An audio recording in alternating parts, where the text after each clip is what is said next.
ദൈവനാമത്തിന് മഹത്വമുണ്ടാകട്ടെ. ഇന്നത്തെ പ്രഭാത ധ്യാനത്തിനായി 33 സങ്കീർത്തനം 7 വാക്യം. അവൻ സമുദ്രത്തിലെ വെള്ളത്തെ കൂമ്പാരമായി കൂട്ടുന്നു, അവൻ ആഴികളെ ഭണ്ഡാരഗൃഹങ്ങളിൽ സംഗ്രഹിക്കുന്നു. സമുദ്രങ്ങളുടെയും പ്രകൃതിയുടെയും മേലുള്ള ദൈവത്തിൻ്റെ ശക്തിയെയും നിയന്ത്രണത്തെയും ഊന്നി പറയുന്നതാണ് ഈ വാക്യം.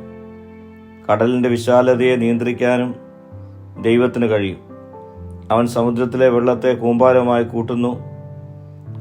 കടൽ കവിഞ്ഞൊഴുകുന്നത് തടയുന്നതിലൂടെ അതിനെ നിയന്ത്രിക്കുവാനും ദൈവത്തിന് കഴിയുമെന്ന് സങ്കീർത്തനകൻ ഈ വാക്യത്തിലൂടെ നമ്മെ ഓർമ്മിപ്പിക്കുന്നു. കടൽ കേവലം വന്യവും അനിയന്ത്രിതവുമായ ശക്തിയല്ല, മറിച്ച് ദൈവത്തിൻ്റെ ആധിപത്യത്തിൻ്റെ കീഴിലുള്ള ഒന്നാണ്.